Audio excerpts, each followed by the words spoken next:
First tonight, reports from the Middle East suggest that indirect talks between Israel and Hamas are stalling, with a key sticking point being on how aid should be delivered to Gaza. After 3 days of talks in Doha, Palestinian officials are quoted as saying Israel is insisting that aid must be distributed through the US and Israeli-backed private organization GHF. Correspondents say the choreography of meetings between President Trump and Prime Minister Netanyahu had given the impression that the momentum towards a ceasefire and the release of hostages in Gaza was growing. But in his latest comments, Mr. Netanyahu repeated that the elimination of Hamas's military and governing capability remains his principal objective, alongside the release of all the hostages. So analysts say that at this stage, it's unclear if much progress towards a truce has been made. I had another meeting with President Trump at the White House and then a brief meeting with Vice President J.D. Vance. We have focused efforts to free our hostages, and we are not letting up for a moment. And this is possible because of the military pressure exerted by our soldiers. Unfortunately, this pressure is extracting more prize from us and the fall of our best sons. But we are determined to achieve all our goals: the release of our hostages, both living and dead, the elimination of Hamas military and governmental capabilities, and thereby ensuring that Gaza no longer poses a threat to Israel. We also discussed the implications and possibilities of the great victory we achieved over Iran. Opportunities are opening up here for expanding the circle of peace, expanding the Abraham Accords. We are working on this with full vigor. I also expressed to President Trump your appreciation, the citizens of Israel, for your support for us, for the determined action he has taken, and for the joint effort we are making today to bring a great future. I call upon you, Prime Minister Netanyahu and President Trump, to do what needs to be done. And you both can do it. Bring all of the 50 hostages back and end the war. We have hope from hearing Trump stop the war in Gaza, and we know that if the war will stop, all the hostages will come back. This is our hope. We have a window of chance to end this nightmare and to bring our boys and precious one to our families back. Can't leave them behind. They're all sick and unhealthy, and we really worry about Rom because he has asthma and allergies, and we really miss him. And this deal has to happen now and bring all of them. Relatives of the hostages there, and before them the Israeli Prime Minister Benjamin Netanyahu. We'll have more on that in a moment as we cross over to get some analysis on the latest developments out of the Middle East and the US. In another story that we're going to be looking at shortly, Ukraine's Air Force says Russia attacked the country overnight with over 700 drones and missiles, the heaviest single bombardment of the war. It said the prime focus of the attack was the northwestern city of Lutsk, which is a strategic military logistics location. Apparently, of the 728 recorded drones, a new record, just over 300 were genuine. The rest were decoys designed to confuse and overwhelm Ukraine's air defenses, helping to pave the way for more than a dozen ballistic and cruise missiles targeting that airbase in Lutsk. It's not clear whether the drones and missiles found their mark. The Ukrainians claim that many were shot down, but the Russians say they hit infrastructure and military airfields. Well, for more on both those stories, joined now on the line from London by the international affairs analyst, Dr. Marek Laskiewicz. Good to see you, Dr. Laskiewicz. Let's start with Gaza. indirect talks between Israel and Hamas said to be stalling, with a key sticking point being on how aid should be delivered to Gaza. What's the latest that you're hearing? Well, precisely what you've just stated. The real problem is that in order for the ceasefire to go ahead, all these sticking points have to be eliminated. At least there's only one left. It's a fairly difficult sticking point because, of course, this American group, which is organizing the aid, is somewhat shadowy, to say the least. And there are many people, not just in Gaza, but around the world, who prefer to see the UN in charge of it, which is the very thing that America and Israel do not want. I, however, believe myself that this sticking point will not be impossible to overcome, and so a ceasefire, as opposed to a truce, or let alone a peace treaty, is possible. And the choreography of meetings between President Trump and Prime Minister Netanyahu has given the impression that the momentum towards a ceasefire and the release of hostages was growing. But in his latest comments, Mr. Netanyahu repeated that the elimination of Hamas's military and governing capabilities remains his principal objective, along, as he said, the release of all the hostages. So analysts seem to think that at this stage it's unclear if much progress towards a truce is being made. Yes, as long as we distinguish between a ceasefire, which is likely to go ahead, there being only the sticking point about aid distribution, and a truce, let alone a peace treaty. As long as this distinction is made, then there's no incompatibility between there being a ceasefire for some time, but no truce in sight. The central problem is that Israel and Gaza have absolutely diametrical goals. Israel wants to eliminate Hamas, and of course there are those who like to see Israel go from the sea to the river, but far more notoriously, Gaza, those in Gaza who want to see their rule over this area restored, and so, quote, from the river to the sea. And so from these points of views, these goals mean that any sort of truce is very hard to see. Moreover, Hamas wants to stay in charge. Israel doesn't want to let it. And therefore, we have another diametrical goal. This one is not impossible, but the way the sort of a temporary solution is of no real comfort to Israel, namely that Hamas will morph into something else under a different name, but essentially the same people running it who are anti-Israeli. And so from this point of view, it is genuinely hard to see that any progress towards a truce is being made.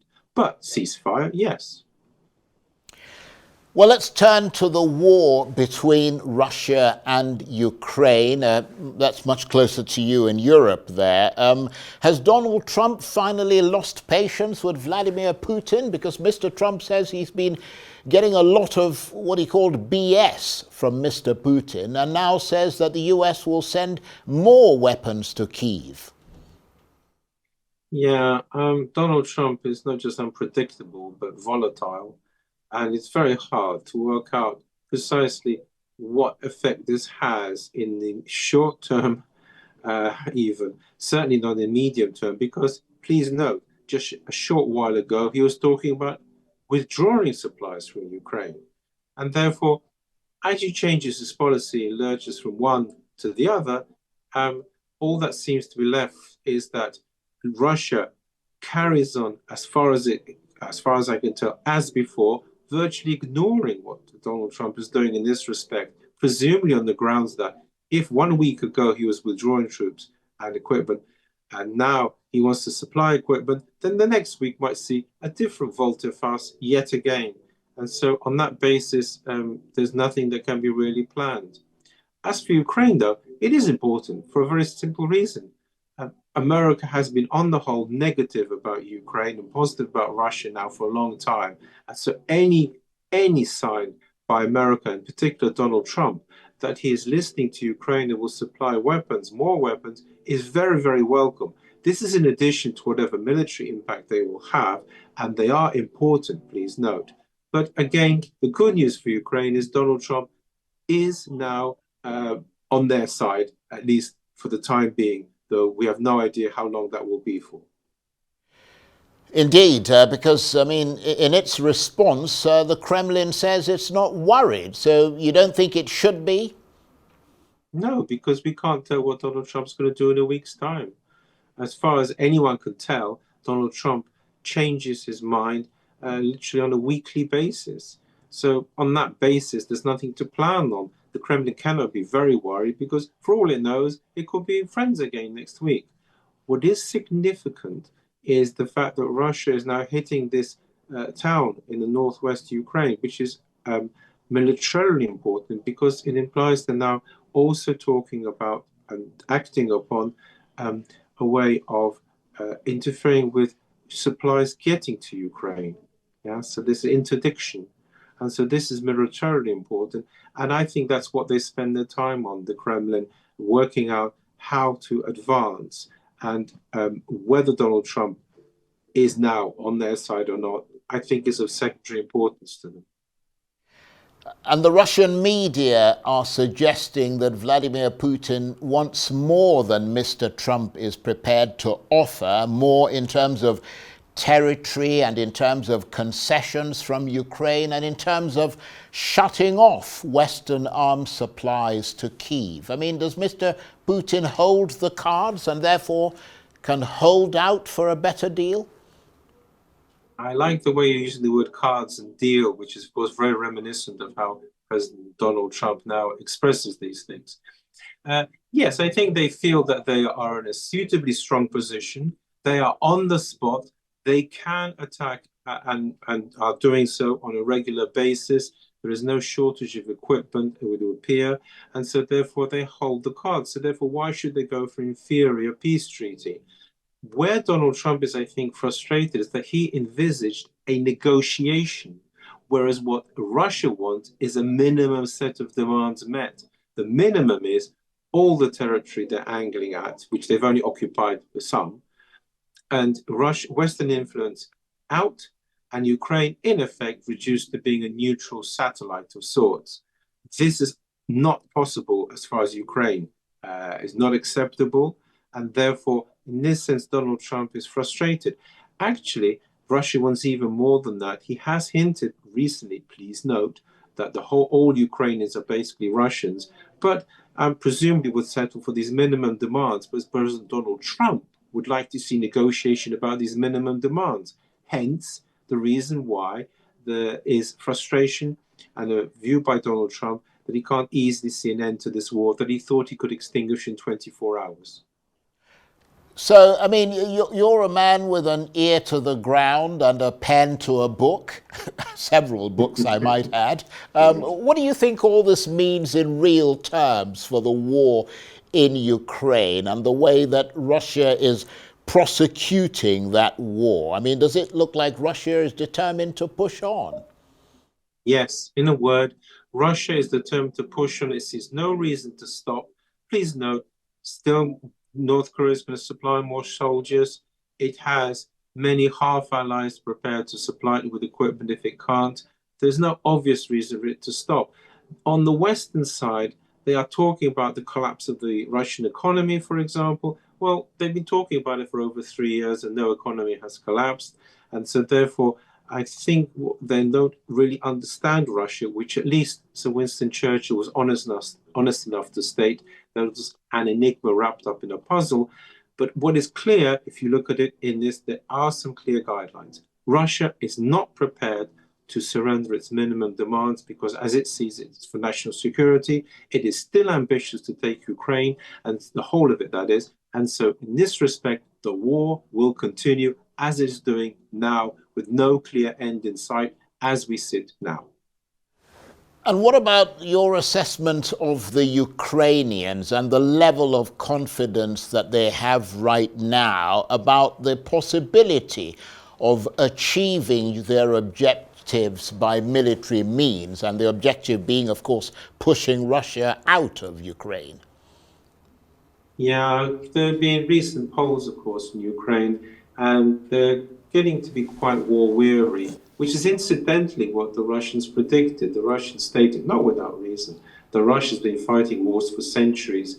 including with Poland, incidentally, and they can last for years, I mean, decades. And so therefore they're quite used to it. But for the Ukrainians, it is absolutely a baptism of fire in every sense of the word. And with no end in sight, it becomes almost difficult to see why the war should continue. And so some Ukrainians are questioning this. As for the goal which President Zelensky set himself about making sure that Ukraine recovers all its pre-2014 territory, as far as one can tell from all the opinions, most Ukrainians regard this as a pie in the sky and would settle for some other sort of peace. But President Zelensky is in charge. That is the goal that Ukraine has set itself, and that is what is happening. Please do also note that Russia is slowly advancing, which is, of course, a further aspect, which is why the Kremlin is not really interested, not scared of America, and why Ukrainians themselves are thinking of, perhaps some Ukrainians, of ending this war, but not on pre-2014 terms. Dr. Laskiewicz, ranging with some ease there from Ukraine to Russia to the United States to Israel and to Gaza. Thank you very much indeed. And Dr. Marek Laskiewicz is the International Affairs Analyst talking to me on the line from London.